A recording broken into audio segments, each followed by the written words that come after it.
In the beginning, when the earth was still new and the voice of the Creator resounded over the waters, Elohim looked at all that he had made and saw that it was good. The waters sparkled with life, the trees bore fruit, the animals ran free, and man breathed the breath of his Creator for the first time. For 6 days, Adonai formed the universe with power and wisdom. But when the seventh day came, something different happened. The sound of creation stopped. The wind became gentle, the light became sweeter, and time itself seemed to rest. Then Elohim rested, blessed that day, and sanctified it. Thus came the Sabbath, the first day set apart for all creation. The Sabbath was a divine gift, a sacred space that the Eternal One set aside in time so that human beings could rest and take refuge in it. From that day on, the seventh day, it became a rendezvous between Elohim and his creation, a reminder that we are not alone, that we have a Father who loves us deeply and that our entire existence depends on him, because everything that lives and breathes is sustained by his word. The Sabbath is not a custom invented by men, nor a Jewish tradition, as many think. It was Elohim himself who established it from the beginning, long before there was a people or a religion. He set the rhythm of time and sanctified the seventh day, placing it as an eternal sign between himself and his children. Therefore, when the Eternal gave his commandments to Moses on Mount Sinai, he was not creating something new, but rather recalling what had been from the beginning. And he said, "Remember the Sabbath day, to keep it holy. 6 days you shall labor and do all your work, but the seventh day is a Sabbath to the Lord and your God. For in 6 days the Lord made the heavens and the earth, and on the seventh day he rested and blessed them." Exodus chapter 20 verse 8-11. Yeshua, our Messiah, kept the Sabbath day all his life. He entered the synagogue, taught, healed, and did good, because the Sabbath was made for man, not man for the Sabbath. Yeshua never abolished it or replaced it. In Luke chapter 4 verse 16 it is written, Yeshua came to Nazareth, where he had been brought up, and on the Sabbath he went into the synagogue, as his custom was, and stood up to read. Even after Yeshua's resurrection, his disciples continued to keep the seventh-day Sabbath as a holy day of rest. There is no record in all of Scripture that believers in Yeshua abandoned this commandment. The Sabbath was never removed from the hearts of the faithful. It was not until centuries later that some leaders influenced by Greek culture began to change the holiness of the seventh day to the first day of the week, which is Sunday. But this was not by God's command, but by human decision. In the year 321, the Roman Emperor Constantine, a worshipper of the sun god, decreed that Sunday would be the official day of rest for the entire empire in honor of the day of the sun. Thus the sacred calendar of the Creator was changed, as foretold by the prophet Daniel when he spoke of the power that would attempt to change the times and the Torah of the Eternal. But the Eternal never changed his holy day. He blessed the seventh day, the Sabbath, not Sunday. At the Council of Odyssey, around the year 364, it was decreed that believers should stop keeping the biblical Sabbath and instead rest on Sunday. Their record reads, Christians must not Judaize and rest on the Sabbath, but work that day and honor the Lord's day, Sunday. And whoever is found Judaizing shall be accursed by Christ. Quote.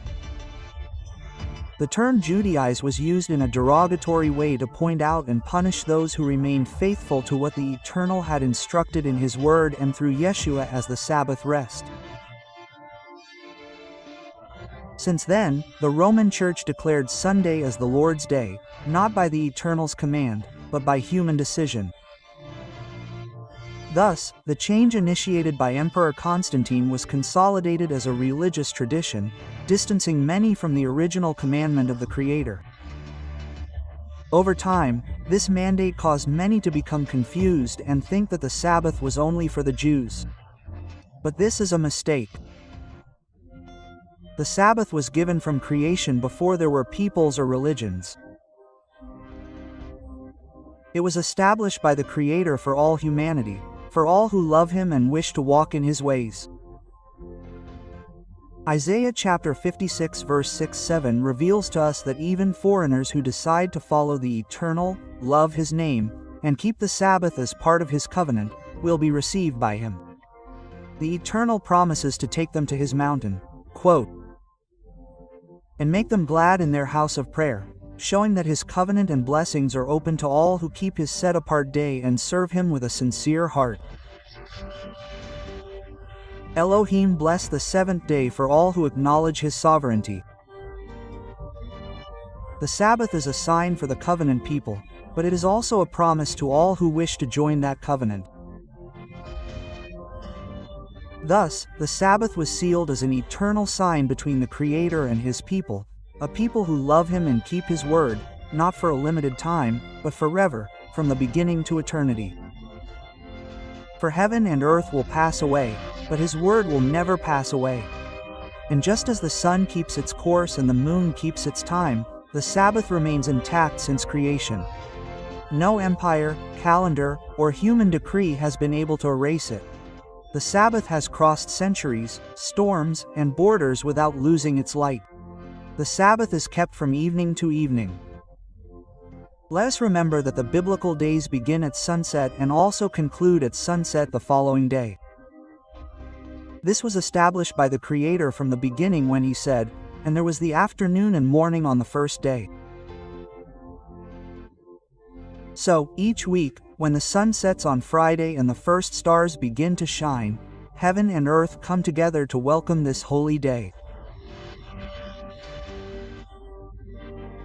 On Shabbat, there is no work or schooling, no commerce or personal pursuits, because that day does not belong to man. It is an appointment between the Creator and His children. A time set aside to stop the routine, to stop the daily activities and to rest in body and soul. It is a time to worship Elohim with joy, to study His word, to enjoy the love of family and to remember that our life depends on Him, not on our strength. It is a day of communion and gratitude, a space to heal, to let go of the burdens of the week, to forgive and to look to the heavens saying, "Thank you, Adonai, for your rest." Keeping Shabbat not only brings peace, it also opens the doors to blessing. For whoever honors the holy day, honors the Creator who established it. Those who rest in Elohim learn to trust in His provision and recognize that not everything depends on their own strength. Shabbat teaches us that life is not just about working or studying, but about pausing to remember who sustains the universe. Therefore, keeping Shabbat and its commandments is a declaration of love. It is expressing with actions and saying, "Adonai, you are my Elohim. I trust in you. I keep my hands still because I know that you sustain my life." Quote, every Friday, at sunset, the soul of the righteous rejoices because he knows that he is about to enter the time of Adonai. The Sabbath is a foretaste of the coming kingdom, when the whole earth will live in peace under the reign of the Messiah. It is a prophetic shadow of eternal rest, a rehearsal of the perfect world that is to come. Many wonder, why has the Sabbath not changed throughout the centuries? The answer is clear, because it was established by the voice of the Creator and His word is eternal and immutable. The seventh day continues to be the same that Elohim blessed and sanctified from the beginning. And no human tradition or decree has the authority to modify what He set apart forever. That is why Sunday can never replace the Sabbath, because Sunday belongs to men, but the Sabbath belongs to Elohim. Sunday was established by kings and human councils, while the Sabbath was given by the very voice of the Creator and reaffirmed with His own finger on the stone tablets that Moses received on Mount Sinai. Sunday seeks human comfort, but the Sabbath seeks obedience and divine love. Sunday honors a human tradition. The Sabbath honors the author of life. Today there are individuals or congregations that truly love the Eternal One, but still keep Sunday as the Sabbath. The time has come to wake up and return to the right path. It is not about religion or belonging to a denomination, but about fidelity to the Creator, loving Him truly and obeying His word. The Sabbath is the seal of those who love the Most High and wish to honor Him not only with words, but with obedience. Each week the Eternal One calls us to enter into His rest, to silence the noise of the world and remember that we belong to His creation. By keeping the Sabbath and its commandments, we return to the original design and our hearts are reunited with their Creator. May the truth awaken every soul that hears these words, and may every family that loves and desires to please Elohim return to its holy day. May every congregation that still meets on Sunday return and align itself with the will of the Creator, recognizing Shabbat as the day that He established forever. Because Shabbat was not given to just one people, but to every soul that longs for His presence. It is an eternal gift, a love appointment between the Creator and those who desire to rest in Him.